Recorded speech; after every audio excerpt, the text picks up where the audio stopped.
Hi అండి. అందరికీ నమస్కారం. అందరూ ఎలా ఉన్నారు? పవిత్రమైన కార్తీక మాసం ప్రారంభమైంది కదా! ఈ మాసం దేవతలకే కాదు, మనుషులకు ఎంతో శుభప్రదమైనది. ఈ కాలంలో ఒక దీపం వెలిగించిన, ఒక శివనామం జపించినా అది అనేక జన్మల పాపాలను పోగొట్టి అపారమైన పుణ్యాన్ని ఇస్తుంది. మనం ఇప్పుడు వినబోతున్నాం శ్రీ కార్తీక పురాణం. శివపార్వతుల మహిమ, భక్తి, ధర్మం మరియు పుణ్య ఫలాల సుగంధం నింపిన ఈ పవిత్ర కథలు మన హృదయాలను శాంతితో నింపుతాయి కాబట్టి, మన మనసు ప్రశాంతంగా ఉంచే దీపం వెలిగించి శివపార్వతుల కృపతో ఇప్పుడు మనం ఈ కార్తీక పురాణం గురించి తెలుసుకుందాం. వీడియో స్కిప్ చేయకుండా చివరి వరకు చూడండి. సంపూర్ణ కార్తీక మహాపురాణము. శ్రీ విఘ్నేశ్వర ప్రార్థన.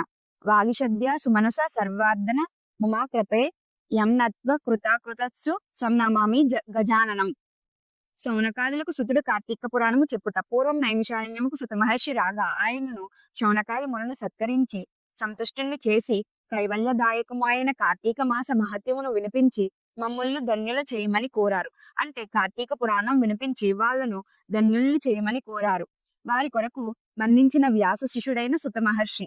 అంటే వ్యాసుని శిష్యుడైన సుత మహర్షి శౌనకాదులారా, మా గురువుగారైన భగవాన్ వేదవ్యాస మహర్షులు వారు ఈ కార్తీక మహత్యాన్ని అష్టదశ పురాణాల్లోని స్కంద పద్మ పురాణములు రెండిటా కూడా వక్కరించి ఉన్నారు. ఋషి రాజైన శ్రీ వశిష్ఠులు వారిచే రాజర్షి అయిన జనకుకు స్కంద పురాణములోని హైలా విలాస బాలమణి అయిన సత్యభామకు లీలామనుష విగ్రహుడైన శ్రీకృష్ణ పరమాత్మ చే పద్మ పురాణములోను ఈ కార్తీక మహత్యము సవిస్తరముగా చెప్పబడింది. మన అదృష్టం వల్ల నేటి నుంచి కార్తీక మాసం ప్రారంభం కావున ప్రతిరోజు నిత్య పారాయణగా ఈ మనసంతా కార్తీక పురాణ శ్రవణమును చేసుకుందము.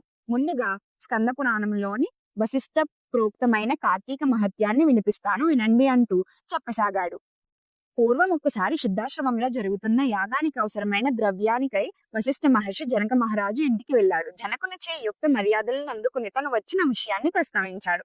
అందుకు జనకుడు ఆనందంగా అంగీకరించి, హే బ్రహ్మర్షి, మీ యాగానికి ఎంత ద్రవ్యం కావాలన్నా నిరభ్యంతరంగా ఇస్తాను, కాని సర్వపాపహరమైన ధర్మ సూక్ష్యాన్ని నాకు తెలియచేయండి. సంవత్సరంలోని సర్వ మాసాల కంటే కార్తీక మాసం మహిమాన్వితమైనదని చెప్తూ ఉంటారు కదా, ఆ నెలకంతటి ప్రాముఖ్యం ఎలా కలిగింది? ఆ వ్రతము ధర్మమే విధంగా ఎలా చెయ్యాలి అని అడగగా, మునిజన వశిష్ఠుడైన వశిష్ఠుడు జ్ఞానహాసమును చేసేతూ ఇలా ప్రస్తావించాడు.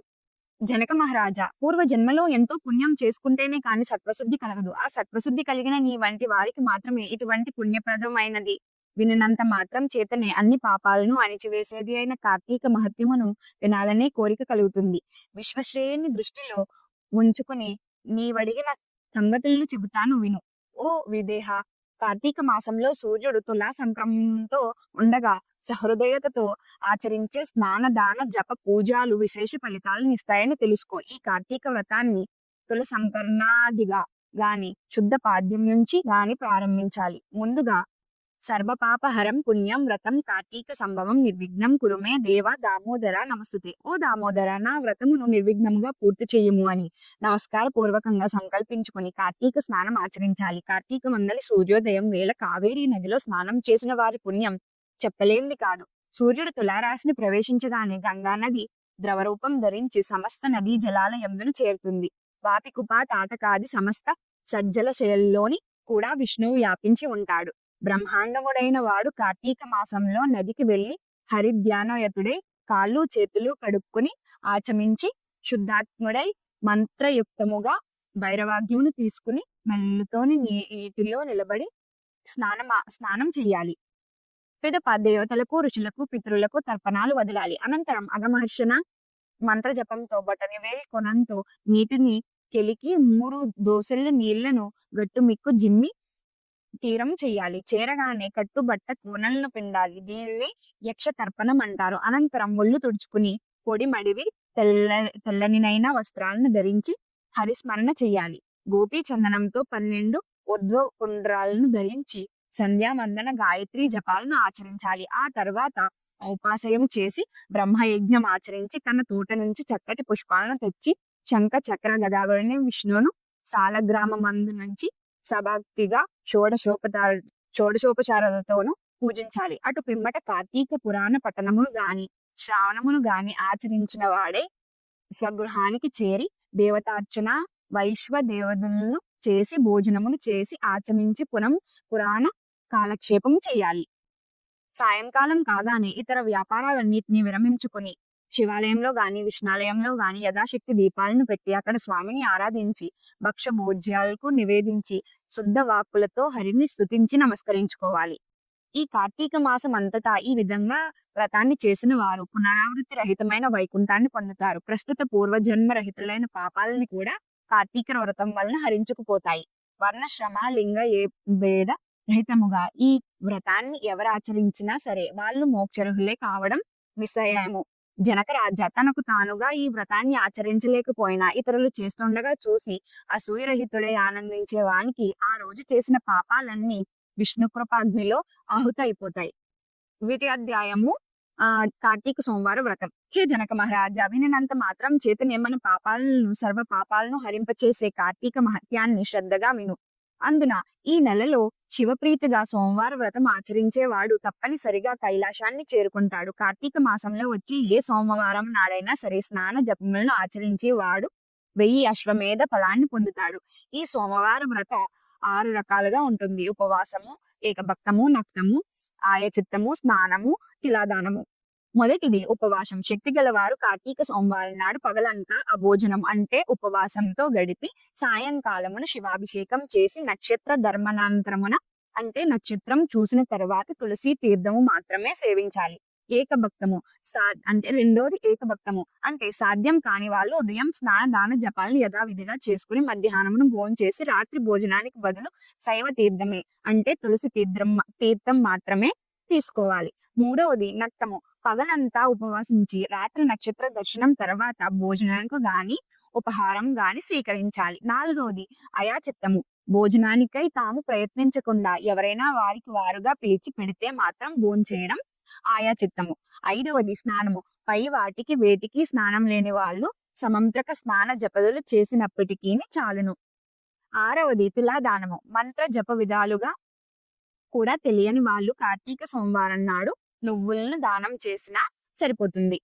ఇప్పుడు చెప్పిన 6 పద్ధతుల్లో దేవిని ఆచరించిన కార్తీక సోమవార వ్రతము చేసినట్లే అవుతుంది. కానీ తెలుసుకోండి కూడా, ఏ ఒక్క దానిని ఆచరించిన వాళ్ళు 8 యుగాల పాటు కుంభిపాక రౌరవాది నరకాన్ని పొందుతారని ఆర్యవాక్యము. ఈ వ్రతాచరణం వల్ల అనాథులు స్త్రీలు కూడా విష్ణు సౌజ్యములు పొందుతారు.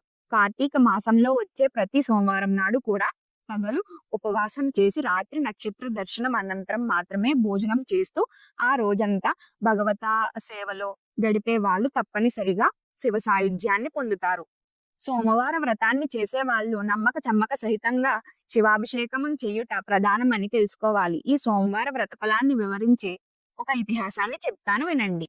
పూర్వం ఒకానొక బ్రాహ్మణుడికి నిష్ఠూరి అనే కూతురు ఉండేది. పుష్టిగాను, అందంగాను, అత్యంత విలాసంగాను ఉండే ఈమెకు గుణాలు మాత్రం శిష్టమైనవి అబ్బలేదు.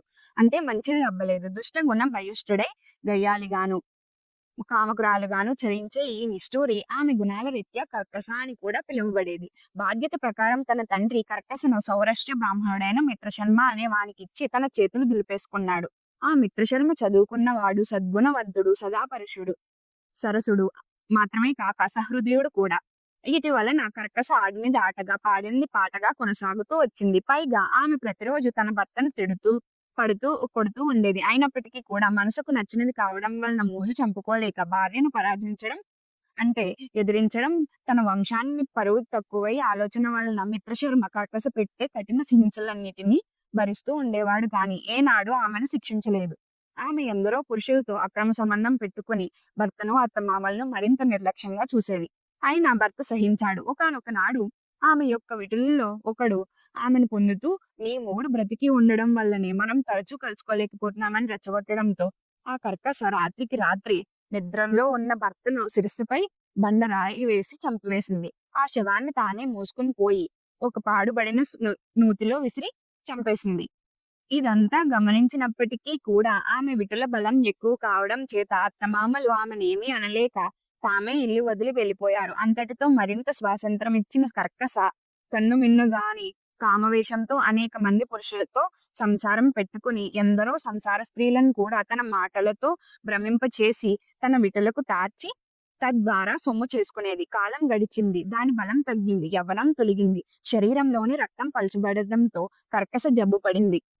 కర్కస చేసిన పనుల వల్ల తనకు అనేక వ్యాధులు సోకాయి. అలాగే తన పళ్ళు కూడా పోయాయి.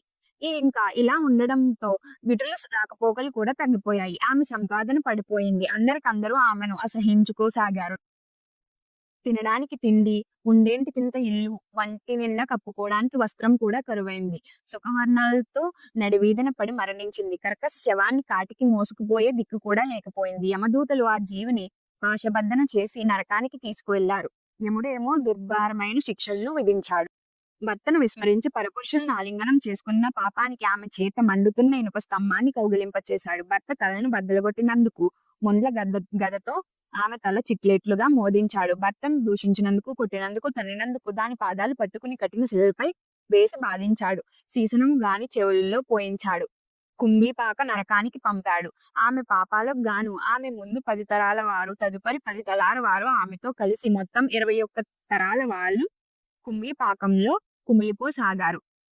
నరకానుభవం తరువాత ఆమె 15 సార్లు భూమిపై కుక్కగా జన్మించింది. 15వ పర్యాయమున కళింగ దేశంలో కుక్కగా పుట్టి ఒకానొక బ్రాహ్మణ గృహంలో ఉంటూ ఉండేది. ఇలా ఉండగా ఒక కార్తీక సోమవారం నాడు బ్రాహ్మణుడు పగలు ఉపవాసం ఉండి శివాభిషేకాలను చేసి నక్షత్ర దర్శనం అనంతరం ఆహారం తీసుకోవడానికి సిద్ధపడగా ఇంటి బయటలో బలి విడిచిపెట్టాడు. అంటే ఆ బలికి ఆహారం విడిచిపెట్టుట. ఆ నాడంతా ఆహారం దొరకక పస్తుపడిన ఉన్న కుక్క ప్రదోష దినాన ఆ బలి అన్నాన్ని భుజించినది. బలి భోజనం వలన దానికి పూర్వసత్మి కలిగి, ఓ విప్రుడా రక్షింపు ముని కేక పెట్టినది. దాని అరుపులు విని వచ్చిన విప్రుడు కుక్క మాట్లాడడాన్ని గమనించి, ఏం తప్పు చేశావు? నిన్ను నేనెలా రక్షించగలిగాను అని అడిగాడు. అప్పుడు ఆ కుక్క, ఓ బ్రాహ్మణుడా, పూర్వజన్మలో నేనొక విప్ర వనితను. కామంతో కళ్ళు మూసుకుపోయి జరత్వాన్ని ఒడిగట్టి భర్త హత్యకు కారణమైనాను. ఆయా పాపాలకు అనుగుణంగా అనేక సార్లు నరకంలో చిత్రహింసలు అనుభవించి ఈ భూమిపై ఇప్పటికి 14 సార్లు కుక్కగా పుట్టాను. ఇది 15వ సారి. అటువంటిది ఇప్పుడు నాకు హఠాత్తుగా ఈ పూర్వజన్మలు ఎందుకు గుర్తుకు వచ్చాయో అర్థం కావటం లేదు. దయచేసి వివరించమని కోరింది. బ్రాహ్మణుడు సర్వాన్ని జ్ఞాన దృష్టి చేత తెలుసుకుని, ఓ శునకమా, ఈ కార్తీక సోమవారం నాడు ప్రదోష వేళ వరకు పస్తులు ఉండి నాచే విడవబడిన బలిభిక్షను అందుకున్న చేయుట వల్లనే నీకీ పూర్వజన్మ జ్ఞానం కలిగిందని చెప్పాడు.